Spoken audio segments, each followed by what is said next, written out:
Hi everyone, welcome to this week's episode of No Such Thing as a Fish, live from the Cheltenham Literature Festival with a very special guest. It was our good friend Rachel Parris. Yes, Rachel's been on the pod a few times before, and she was at Cheltenham partly because she has a brilliant new book out. It is a Pride and Prejudice sequel of sorts. It's all about Charlotte Lucas, who you might remember marries Mr. Collins. Big mistake. And Rachel's book is called Introducing Mrs. Collins, and it's all about what happens next. And it reintroduces basically the whole cast of Pride and Prejudice, but with a focus on Charlotte Lucas. It's a really great book. I've just finished reading it. So much fun. It's got a lot of really funny lines in it, and it's exciting too. Any fans of Austen or Pride and Prejudice, I think, will really like it. And I hope you really like this episode of No Such Thing as a Fish as well. But if you would like a longer episode, this one has been really beautifully honed down by your lovely editor, James Harkin. But if you would like the full, almost unedited version, that is possible by joining Club Fish. Yes, Club Fish is our members club. It contains all kinds of stuff. It contains longer episodes. It contains ad-free episodes. It contains bonus material of all varieties. If you want to find out any more, just go to our Patreon, which is patreon.com/no such thing as a fish. So much fun stuff there. Check it out now. Yeah, it's really good. If you can join it, it really helps us to make the podcast, which is what we intend to do for the rest of our lives. But one important thing to say is that this podcast that you're listening to right now on the main feed is always going to be free. The other stuff is just for bonus. It's just for extra. It's just if you really want more. Anyway, sit back, relax, and listen to this episode of No Such Thing as a Fish with Rachel Parris. On with the show. On with the podcast. 自動でお風呂を沸かすわ。お風呂の線は来ましたか？自動でお風呂の線は Hello and welcome to another episode of No Such Thing as a Fish, a weekly podcast, this week coming to you live from the Cheltenham Literature Festival.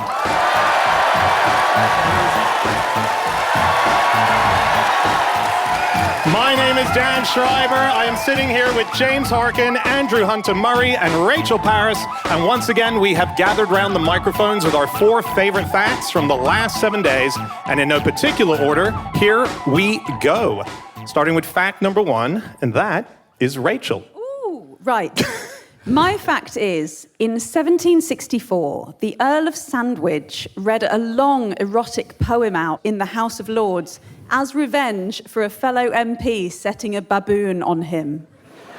That is an amazing fact. There's a lot of different components to that fact. Lots to process. Lots to process. Is it the Earl of Sandwich who invented the sandwich? Is it the same guy?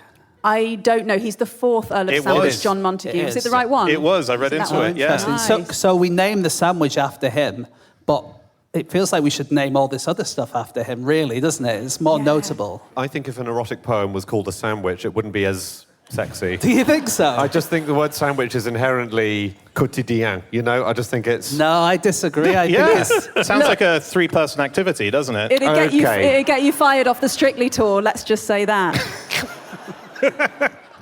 John Wilkes, who was an MP and went on to be famous for so much more important things than baboon prankery, and Thomas Potter wrote an essay on woman, which was a parody of Alexander Pope's essay on man. And basically, they were all members of a thing called the Hellfire Club, of which there were lots of different iterations.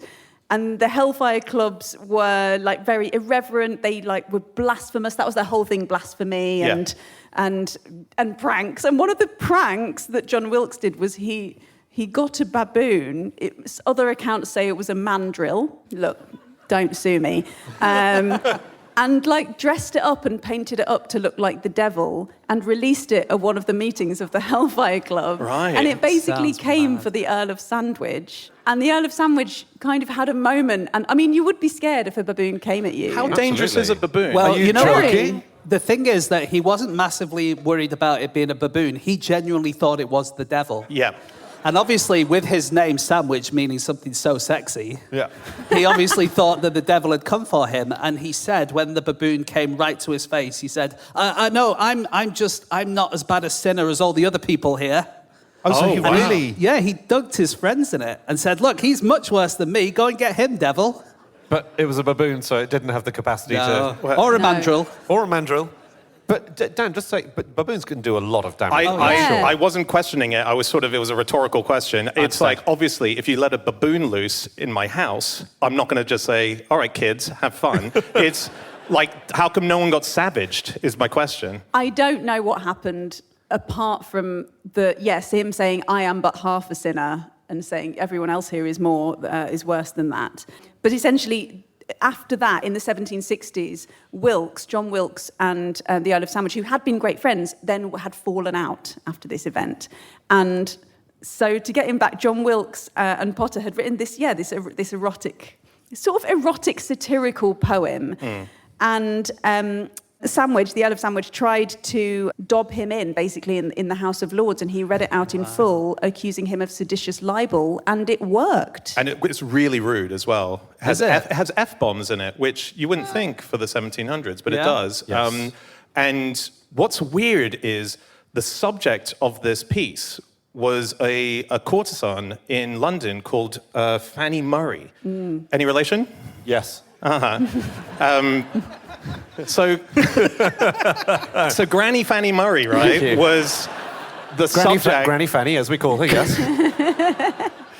She's the subject of this piece. It's lucky that she rhymes so well that she's in this poem, isn't it?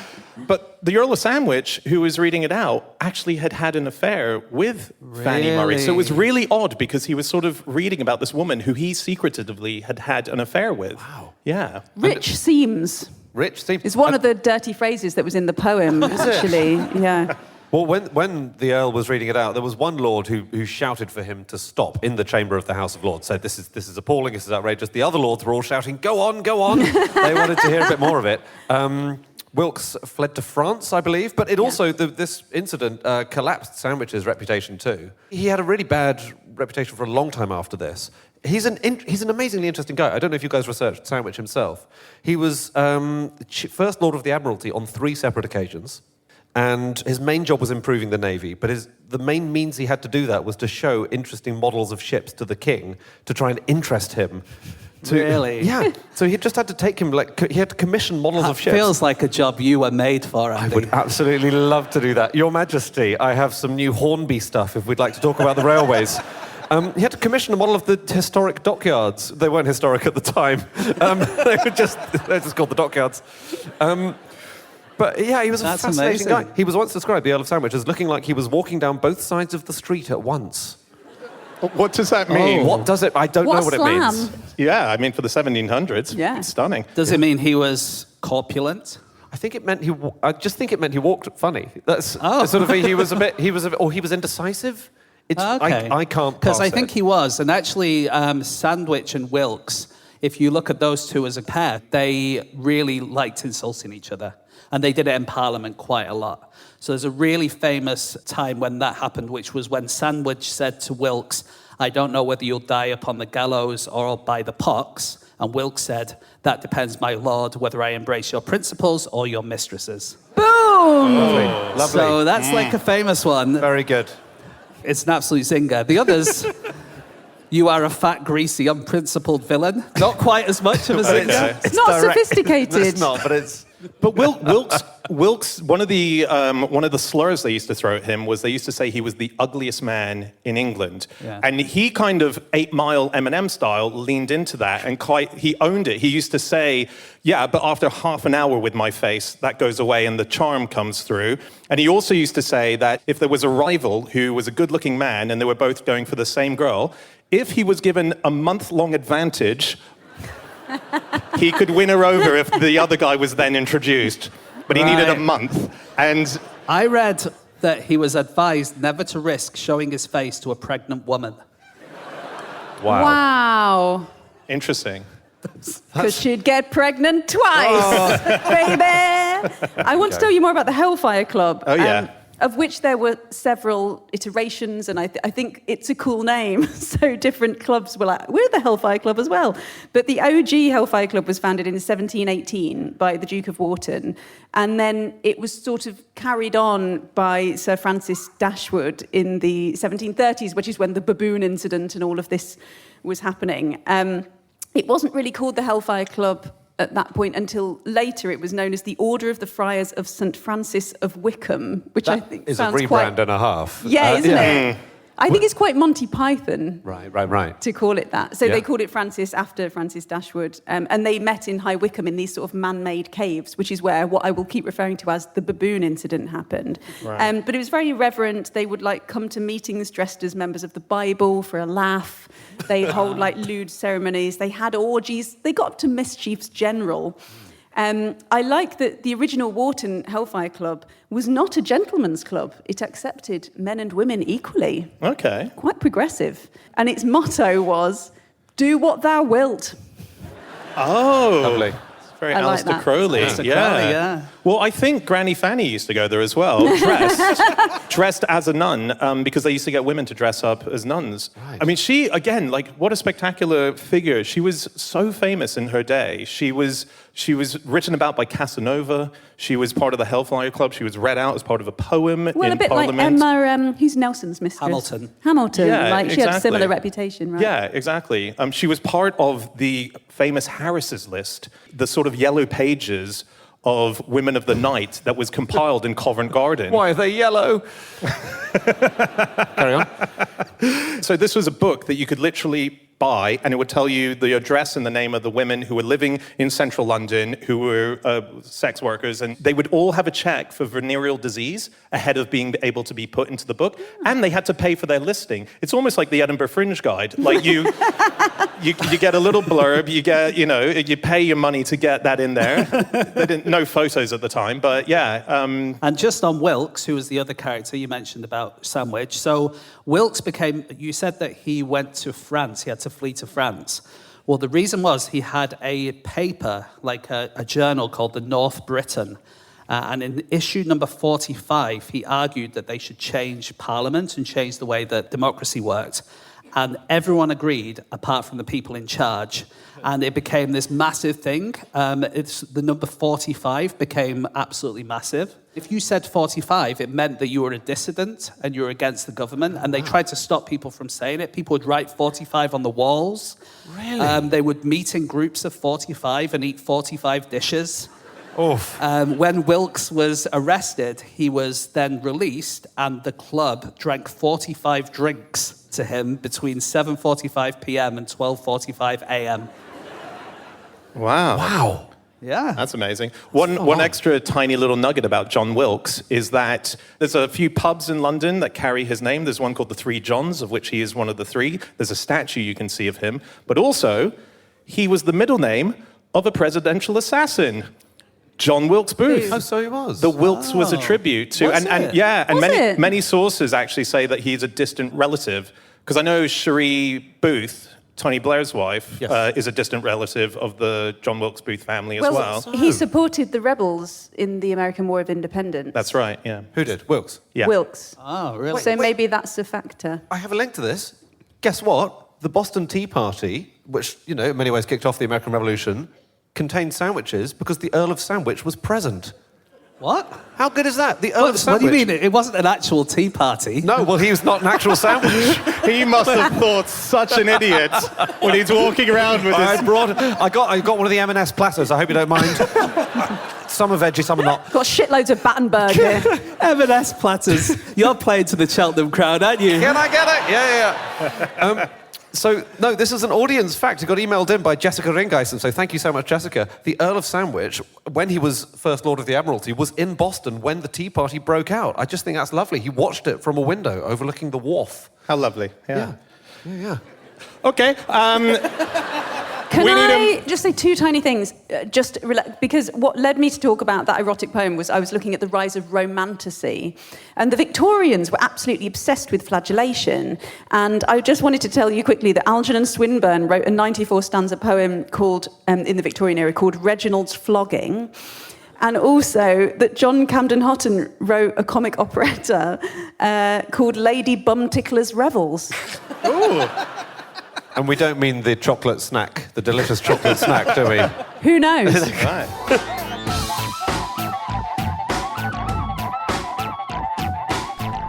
Stop the podcast. Stop the podcast. Hi, everybody. Just wanted to let you know this week's episode of Fish is sponsored by Babbel. Babbel, our favourite language learning people. Did you know, Andy, that studies show that 70 to 90% of people trying to learn a new language give up? No. Yes. That's very sad to hear. Mais oui. Mais oui. Si, si. Da, da. But Babbel is built so it's really easy to get started, and they understand that people learn in different ways, so they're set up. So if you want to dive into a podcast, that's cool. If you want to do a quick lesson, that's cool. It's a really good way of learning a new language. Yeah, it is. I use Babbel. I have used it for a couple of years, I'd say. I've used it for French, I've used it for German, and I really enjoy it because it does replicate so perfectly the thing you want to learn a language for, which is speaking it with people, having conversations. Babbel gets you there really fast. I really would recommend it. They have over 25 million subscriptions sold worldwide, and with 14 languages to choose from, every course comes with a 20-day money-back guarantee. But even better than that, we have a deal for our listeners. Tell me more. Well, it's a special limited time deal. Right now, you can get up to 60% off your Babbel subscription at babbel.com/fish. 60%? Yes, 60%. That's so huge. It is so worth doing. Highly recommended. As James says, 60% off. Just go to babbel.com, babbel.com/fish. Do it now. Rules and restrictions may apply. On with the podcast. On with the show.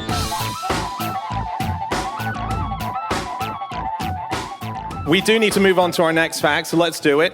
Okay, it is time for fact number 2, and that is Andy. My fact is that Japan's greatest ever prison escape artist escaped 4 times, twice by using his own miso soup. What? So this is the story of Yoshi Shiratori. Oh, that's nice. He was a prisoner, and there is a prison in Japan which has made itself a museum. Well, it was closed down as a prison, and then it became a museum. It didn't just, vote among the inmates. You're doing 20 to 25, but we could just be curators, couldn't we? It's nice. It's a nicer life. So he was a Japanese man born in 1907. As a young man, he got into trouble. He fell in with a gang, and during a robbery of a shop, one of the gangs stabbed a shopkeeper who very sadly died. Shiratori always maintained he'd never actually committed that murder. It was just part of the gang, but he was jailed. And yet, he launched this incredible career, escaping from 4 different prisons, progressively harder prisons as well. It's really interesting, but what's miso soup got to do with it? Well, I'm glad you asked me, James. So he escaped the first couple of times just through slightly different methods. I mean, they were both very impressive as well. And we should say the details of this, they're a little bit hazy. He has definitely become a folk hero in Japan. There's a statue of him in the prison that he was kept in. But prison number 3, they thought, right, you've escaped from 2 hard prisons. This is a nightmare. And he was put in special, extra heavy handcuffs that were impossible to get out of. And every day, he would drip a little bit of his miso soup onto the cuffs. And slowly, it would erode the handcuffs over time. And eventually, after a couple of years of doing this, he managed to... Okay, it's a bit gross. He dislocated his own shoulder, but that was necessary so he could get out of the incredibly narrow slot that the soup was delivered through. What? I know! Wow. As I say, folk heroes, some of the details are hazy. And he was gone. And then, so they thought, right, this is a nightmare. We're going to put you in a cell where there is one window which is the size of your head. Try getting out of that. Because previously he'd done a lot of great work getting through windows. Make it smaller than his head. It's a good point. Well, he thought, I'm going to reversey-Percy this. He went upside down, and he had a miso soup bowl.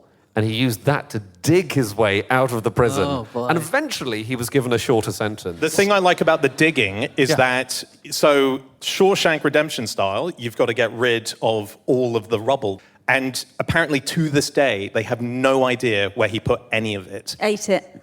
Did he? Oh, well, there we go. Brilliant. Just a guess. Yeah. Good guess. Good guess. Could be. Yeah. I don't think it's the right guess. No, but it's a good one. It still happens. Incredible daring escapes from jail still happen. There was one that happened in France near Lyon very recently where one prisoner left and then they discovered that actually 2 had left, and it's because a second prisoner had snuck himself into the laundry bag that the guy was carrying over his shoulder. No. Yeah. That's so basic. Yeah, just walked out with him, this guy, just in this Hessian kind of laundry bag hanging over his shoulder. I think it was as simple as that. I've got this slippery guy. Choi Gatbok, who had practiced yoga for 23 years, he was arrested on suspicion of robbery. This was in relatively recent times. Was put in a detention cell. Stayed there for 5 days, and he applied skin ointment. I don't know where he got skin ointment from. Must have been very low security prison / spa. He put it on the upper part of his body and slipped out by squeezing through a tiny food slot, like you described. No way. The entire escape took 34 seconds, apparently. Wow. The space, in case you're wondering, he was 5'4". The space was just under 6 inches tall and 18 inches wide. Right. See, what kind of food are they delivering that requires such a tall... Maybe like a slot? wedding cake? I know. Is it what? Like, is Panettone? we will not collapse their soufflés for them. They have to get a whole one. No, sir, why don't you put the sausage in sideways? I looked into other corrosive soups. Oh, terrific. So apparently, I don't have the scientific know-how to have understood all the articles I read, but there seems to be an understanding that canned chicken noodle soup is corrosive to metals. Even though it's in Yeah, because it metal. starts to corrode the metal that it is inside, Right. and therefore it can, after some years, be quite bad for you. Okay. But I wonder if he'd used chicken noodle soup, it might have worked as well. Well, there is a prisoner who was called Juan Lopez who, and I don't think this is true, because the story is that he escaped a Mexican prison using his own salsa. Again, and that's to corrode the bars of his cell. And actually, Mythbusters, the TV show, experimented with this, and they found that only if you could consistently add electricity, if you could use electrolysis, you could corrode the bars using the salsa, but he probably didn't have access to that on the inside. Right. So that seems to not be true, I think. Wow. Okay, here's a quiz for you. Stephen J. Russell, American con artist, sent to prison. He escaped using a green felt tip. What did he do? He coloured his food and said, "This is so badly off that I'm going to need to pass it back through the food slot." And then disguised himself as a sausage. Yes. There we go. Did he use the felt tip pen to make some part of his body look really ill? Oh, that's good. Yes, yeah. That's good, but not quite right. Not quite right. He had a white jumpsuit and he coloured it in green and disguised himself as a doctor and walked out. No. Wow, how much ink was in that pen? I get like 2 minutes out of a highlighter. Yeah. That's pretty impressive. brilliant. Check this guy out. This is a phenomenal one. There was a prison in America which was known to be escape-proof. 21st of July, 1971, a guy called Warren George Briggs escapes from it.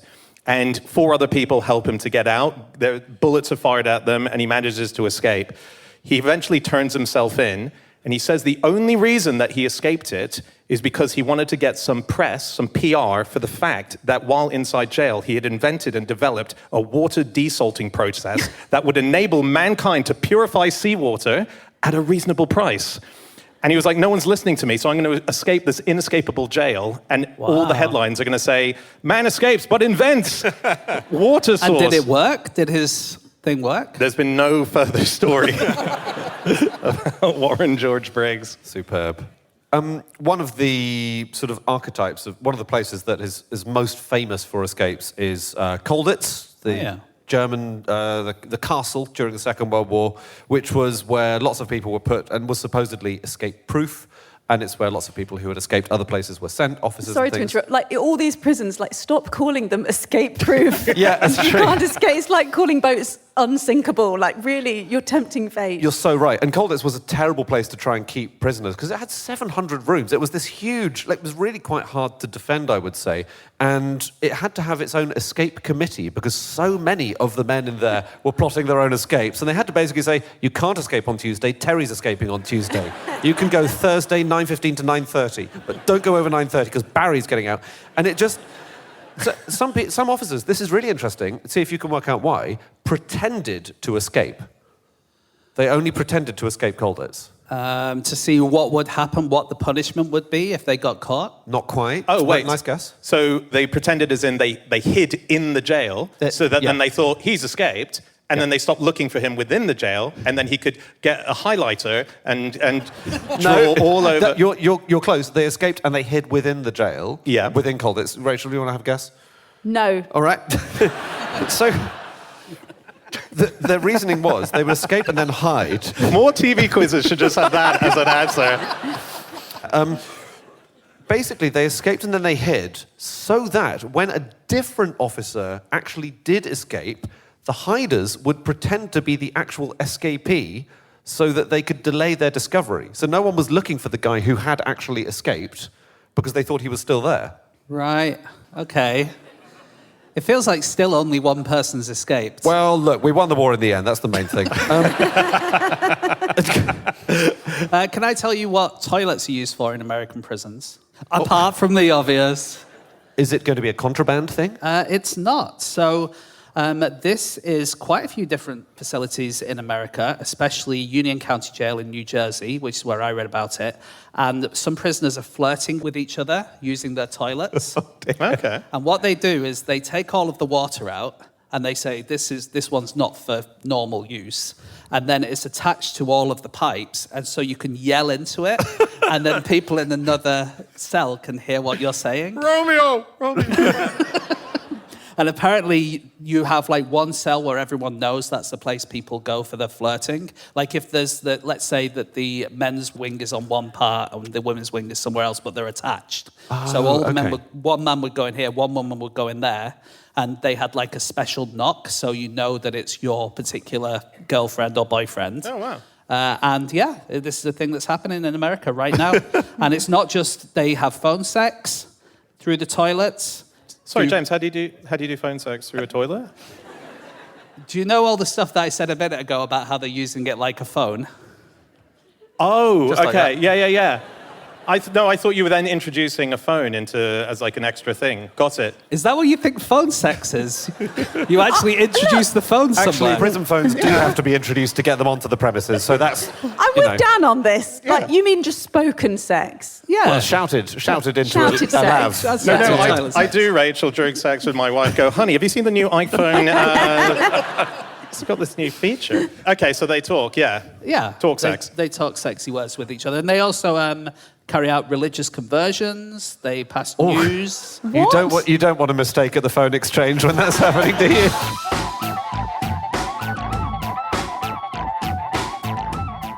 Okay, it is time for fact number 3, and that is James. Okay, my fact this week is that one of Britain's greatest living playwrights, Tom Stoppard, wrote the final draft of the movie Beethoven. There you go. So, this is Tom Stoppard, a great playwright, and he does a lot of work on the side for movies, it turns out, which I didn't know. He has polished scripts for 102 Dalmatians, Indiana Jones and the Last Crusade. And one very exciting thing that I found about when looking through an inventory of his papers in America is that, I don't know if he wrote the final script, but he definitely did some work on Stop or My Mom Will Shoot. No. Friend of the podcast. Our white whale of a film. Absolutely, yeah. But he basically he says that he finds the work frustrating, burdensome, and time-wasting. But at the end of the day, you have to earn money somehow. And,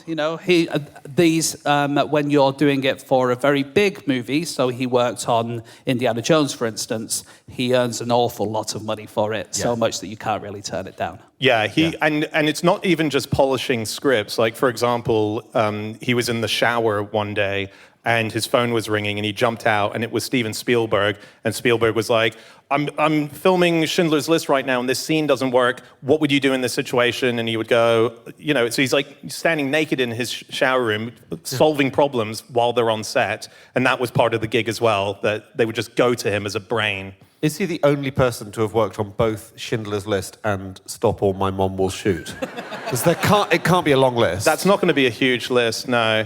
But we should say, so Beethoven is a classic of the 90s. I'm sure some of you have seen it. The dog is a real comic character, full of pratfalls, making life hell for the dad He's of the like family. a big, what would you call that? St. Bernard. St. Bernard dog. Yeah, he's a St. Bernard dog, and he's always, like, if he runs, he ruins the whole house. The dog that was used was a descendant of Buster Keaton's own dog. So Buster Keaton had a dog, and his wife Eleanor started breeding them, and these St. Bernard dogs then became the stars and stunt doubles of Beethoven the movie. Beethoven won Best Picture, of course. What? At the American Humane Society Awards for outstanding works which raised public awareness of animal issues. Other winners include Babe, Black Beauty, Free Willy, and Chicken Run. Do you know what? Those are all good films. They are. Yeah. In 2011, this Best Picture to raise awareness of animal issues was won by How to Train Your Dragon. A thin year. And 2012, it was won by Rise of the Planet of the Apes. Ah. Which I think is a documentary about the Earl of Sandwich, isn't it? But actually, amazing. Beethoven's second... So there have been I think 8 Beethoven movies. But there's Beethoven, Beethoven's second, Beethoven's third, Beethoven's fourth, Beethoven's fifth. Okay. And you kind of got the feeling that they had to do that to get the Beethoven's fifth joke.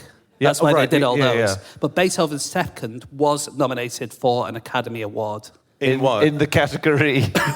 Best dog. No, it was best song, best original song. Or a Dolly okay. Parton song that's in that. Wow, that's very exciting. Back to Tom Stoppard for a second. Yeah. He wrote a play which is called The Real Thing, and in 2014 there was a revival of The Real Thing put on stage, which he was part of, and Ewan McGregor was the lead role in it. And during an interview, someone said, "Wow, what's it like working with Ewan McGregor again?" And he said, "I've never worked with Ewan McGregor before." And he said, "No, you have. You did a rewrite of Star Wars Episode 3, Revenge of the Sith." Yeah. And you would have written some Jedi dialogue for Ewan McGregor. I did look up some of the lines from that film to see if any of them have the Stoppard magic. What about the droid attack on the Wookiees? Feels like him. I have seen a security hologram of him killing younglings. Clearly Stoppard. What Stoppardian is in the OED, but I've it? never read any Tom Stoppard. So what is his genre? It's kind of witty. They're brilliantly sort of funny and clever, and for a long time people accused him of being, as it were, the Tin Man of British theatre because he was writing plays that were intellectually stimulating but didn't kind of captivate the emotions. I've been in the same room as him once, and it was it was really genuinely exciting. It was the day my first ever book had come out, and my publisher took me to to dinner after the launch party, and it was so exciting. And Tom Stoppard was at a nearby table, hanging out with other famous people, and I thought, this is my life from now on. I haven't seen him since. I just haven't seen him since. Did you read out those lines from Revenge of the Sith to him? His head snapped round, his eyes light up. Yeah, no. The practice of someone taking a pass at a film script is quite common in Hollywood, isn't it? And I know there have been lots of comedy films in Hollywood where they've actually been offered up to, like, every British comedian I know has taken a crack at a few modern film scripts. Really? I've had a crack at. Oh yeah. What? Which ones? I'll tell you afterwards. Oh, come on. I don't think I got any lines in, but I know there was one that was made Beethoven's Seventh. Recently. There was a Christmas film that I know at least 10 comedians who had a crack at it. Really? So just adding extra lines to it. Yeah, submitting them, and they see if they like them or not. Yeah. But I wanted to tell you about one, not related to Stoppard, that is close to my heart, because my book is all about Charlotte Lucas from Pride and Prejudice. And Emma Thompson famously wrote the amazing screenplay of Sense and Sensibility, but she took a pass at the 2005 Pride and Prejudice. And the line that became a meme that Charlotte Lucas says, she says, "I'm 27 years old, I've no money and no prospects, I'm already a burden to my parents, and I'm frightened." And Emma Thompson wrote those lines. Joe Wright, the director, said he went to Emma Thompson and said, "Can you help?" And she said, "Get a notebook out, write this down." And she just improvised those lines. Wow. Oh, wow. And that apparently among Gen Z and millennials has become a massive meme for, like, very hard relate. I'm 27 years old, I've no money and no prospects, I'm already a burden to my parents, and I'm frightened. That's so good. Can I tell you one of the greatest script doctors of all time? Yeah. Because lots of people, Carrie Fisher was she worked on loads. Roald Dahl did a little bit on You Only Live Twice, which I find interesting. L. Ron Hubbard of the Church of Scientology, founder of... Oh, that one. Thanks for clarifying. So there's this really bad film called Battlefield Earth. Yes. Oh, yeah, I've heard John of that. Travolta. John Travolta. Now, Hubbard had written a book called Battlefield Earth, and it's about aliens. It's a saga of the year 3000. It's 1,000 pages long. It's lightweight for real SF fans, but he really wanted it to be a movie. Travolta loved it, was a Scientologist.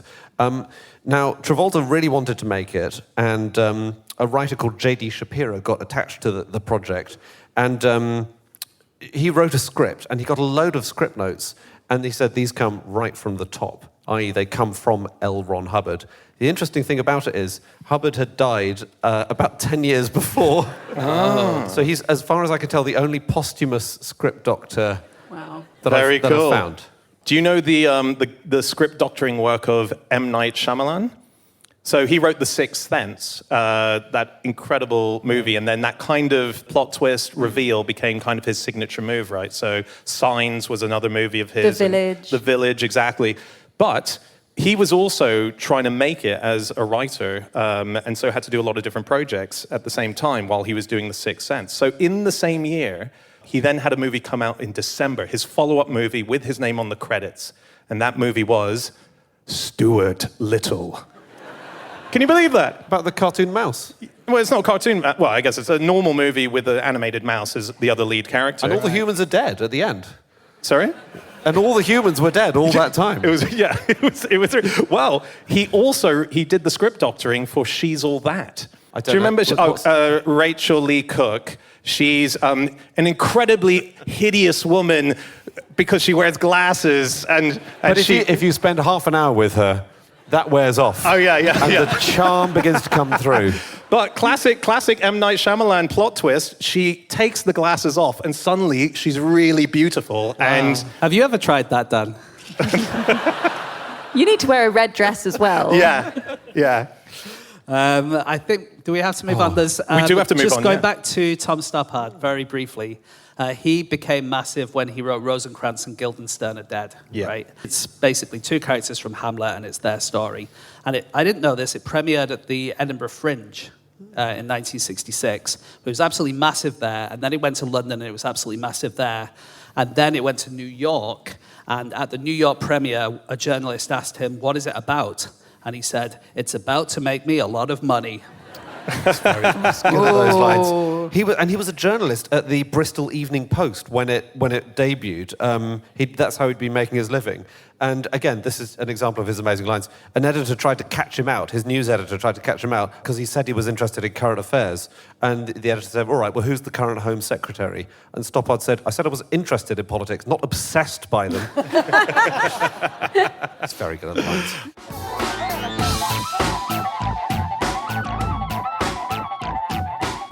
This episode of No Such Thing as a Fish is brought to you by Airbnb. Cool. Seen anything good on TV recently, Andy? Ooh, I watch Only Connect. Do you? The quiz show, yeah. Do you do well in it? I do. Do you and your wife compete against each other? We're a team, James. Oh, yeah. Yeah. You also have a third person who comes and sits in your house on the sofa and does the game with you, don't you? That's a separate matter. But, James, well, oddly, you and I have been away together for, I think, about a week at a time when we were on the show years ago. Oh, we did, yeah. Yes. Only Connect. We went to Cardiff. We went to Cardiff. And while we were there, we could have put our house on Airbnb. I know. It would have been a smart thing to do. It would have given us a little extra money to spend on encyclopedias and quizzing practice books in Cardiff. I always thought it would be too difficult for me to do. But then, of course, our mutual close personal friend Dan Schreiber managed to do it. Exactly. If he can do it, anyone can. I mean, that really is true. And if you live in a home, then you already have an Airbnb. Why not put it on Airbnb? Your home might be worth more than you think, and you can find out how much by going to airbnb.co.uk/host. Brilliant. What's the Welsh for on with the show? I have absolutely no idea. That's why we only got to the semis. On with the podcast. On with the show. Let's move on to our final fact. Okay, it is time for our final fact, and that is my fact. My fact this week is old jobs in the UK that you used to be able to do included butt woman, baller, boner, and bottom stainer. Now, this is from the back end of a book that is called Craftland by James Fox, who was actually here at the festival earlier today doing a talk. He did it at 12 p.m. today. He's released this book where he's looking into craft jobs that are either endangered in the modern world or people that are just carrying on with it and that we might not know about. But it includes an index of all of these jobs that he says are on the brink of extinction or endangered. I think in the case of the ones I just read, they must be basically Can you tell extinct. us what they do? Like, what's a boner? A boner. Okay, so a boner used to be someone who would be the inserter of whale bones into a corset. So when you were building a corset, that used to be used to help give it its... And butt woman? That sounds like it's the female version of buttman. Yeah, well, it's the seller of flat fish on a quayside. Yeah. Okay. What's a baller? The baller is someone who would check, let's say if you were working in textiles, you would check the balls of wool in advance of spinning. So you would go around and go, yep, nice ball. Dan, as you're explaining that, you're doing like really egregious hand gestures that don't match up with what your words are saying. It's just for the room, Yeah. you know? For all of us, yeah. And could you give us some gestures for bottom stainer? Bottom stainer. That would be putting a stain on the bottom of a boot or a shoe. I also had so this isn't to do with craft exactly, but bummery. Oh, what's bummery? I think bummery, so with a double E at the end, which I just think sounds delightful. Described in 1875 as great burly fellows with bluff faces, deep chests, and still deeper voices, with a smack of the waterman about them, and a faculty for mental arithmetic, which is perfectly surprising. Those are the words of James Greenwood.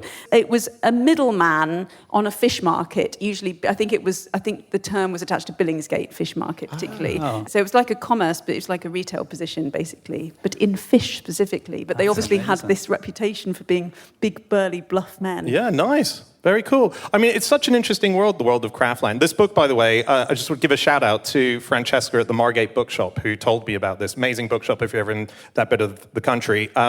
She showed it to me, and basically it covers 280 crafts that are still practiced in Britain. But what was noticed by James Fox is that half of them or more are endangered. So we're sort of we're getting down to the final person who is able to do certain things. And there's an example that he gives of one person who is able to tune English church bells. He's called Gidar Vadhuka, and while he's doing it, he writes little things on each bell, almost like little mottos on it to sort of give it something extra. Yeah, so like he'll write for example, on one of the bells, or dong. And he should write dong. Ding. Absolutely. I've run out. Bong and bing. Oh my God, idiot. Yeah, go on. There's a list, isn't there, of heritage crafts that are endangered. There's a list of ones that have gone completely now, and then there's a list of ones that are endangered, which means there's only one or maybe two people in the country who do it.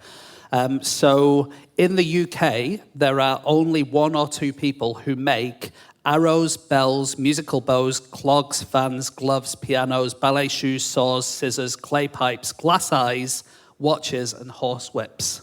So if we get cut off from the rest of the world, which of those can we not do without? Scissors. Scissors. It's going to be tough. Ballet shoes, probably fine.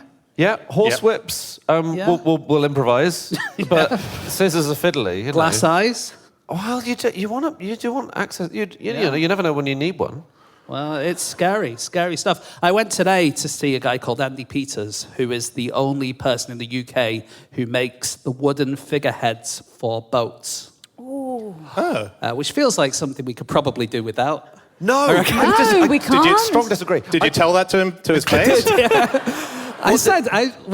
My thought is like people were doing this in the olden days, right? And it takes him like 5 months to make one of these things. How do you make money like that? Because it's not like everyone needs one.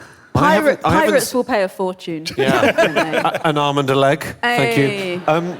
I haven't seen the new aircraft carriers that we've got. Have they got some of Andy Peters' work up front? No, they haven't. Boo! But he does.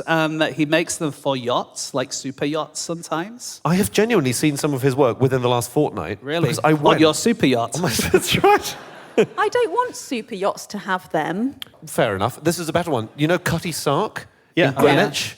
Cutty Sark in Greenwich has a figurehead at the front, and I'm sure it's an Andy Peters thing. I think I read a Yeah, thing it about... is. He did basically there was a restoration that was done, and then they found some old pictures and realised that what they'd restored looked nothing like what it originally looked like, so they asked him to make a new That's one. so cool. And they have a massive collection of ships' figureheads around the prow of the Cutty Sark. Yeah. It's an awesome display. Actually, now there are definitely more figureheads in museums than there are on ships. Right. For certain. I think that's sad. But it's interesting becoming the last person who makes something. So James Fox was talking about a watchmaker who only produces 5 watches a year, but he does them entirely on his own. And the difference is watchmakers generally don't make an entire watch on their own. Usually, if you were making a really well-crafted one, would involve probably 20 different people doing different bits. It's different disciplines coming together. He trained himself as a kid to make watches entirely on his own. He was obsessed with this guy who was a master watchmaker, and he brought him his first watch after a year and showed it to him, and he said, rubbish, after spending a whole year on it. So he went away for 5 years and made another watch, brought it back, and he went, yes, you are a watchmaker. So he now makes 5 a year, and each one sell for roughly £300,000 per watch. Does he write tick or tock on them as he finishes? Because he should.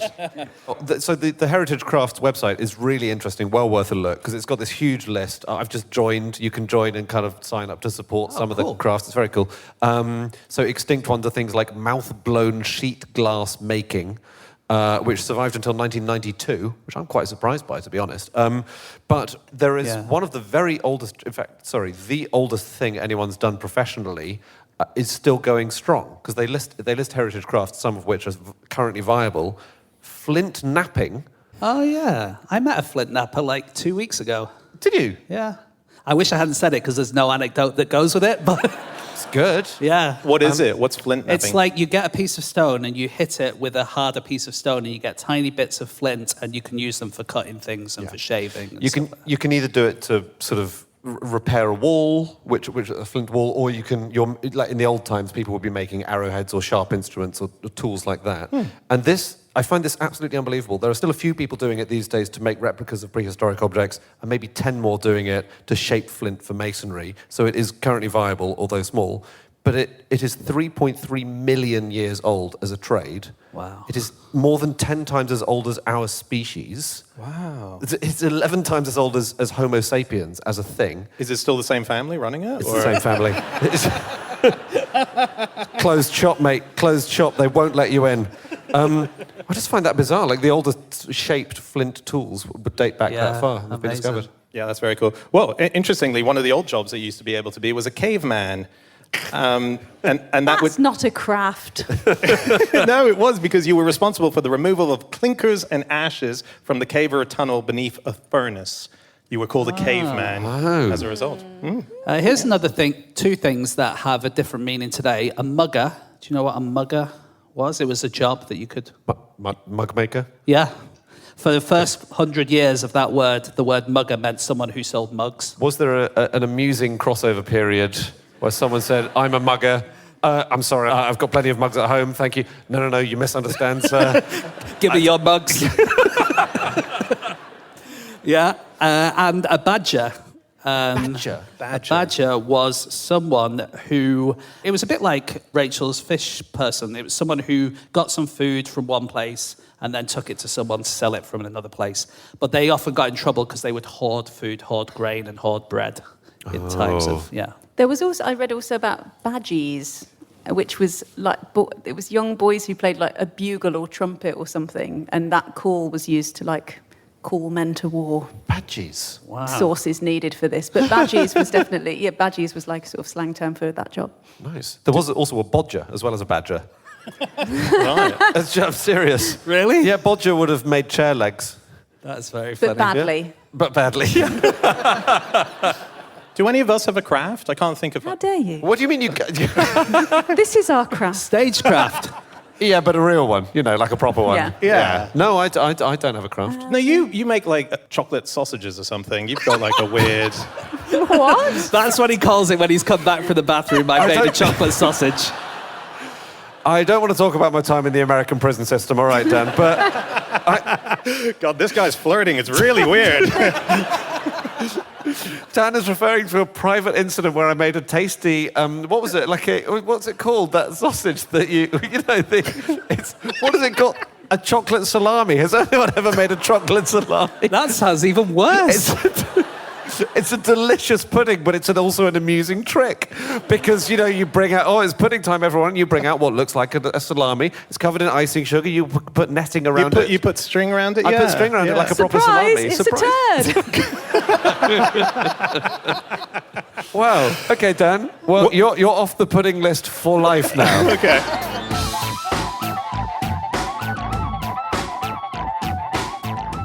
That is it, unfortunately. That is all of our facts. Thank you so much for listening. If you'd like to get in contact with any of us about the things that we have said over the course of this podcast, we can all be found online. I'm on @Schreiberland on Instagram. James? My Instagram is no such thing as James Harkin. Andy? At Andrew Hunter M. And Rach? And Rachel SV Parris. Yeah, and just a reminder to everyone listening, Rachel's book is out now, Introducing Mrs. Collins. It is, just give a quick blurb on it, Rach. It follows Charlotte Lucas from Pride and Prejudice after she marries Mr. Collins and all that happens in the next few years. Super cool. Very exciting. And yeah, if you want to get in contact with us as a group, podcast@qi.com, send us an email and we'll put it onto our very exciting secret show called Jewel, Drop Us a Line, which is part of our Club Fish World, which is our secret members club. It's kind of like the Hellfire Club, but with less orgies. For just $3.99 a month, we will release a baboon into your home. Yeah, or hey, just come back again next week because we'll be back with another episode. We'll see you then. Goodbye!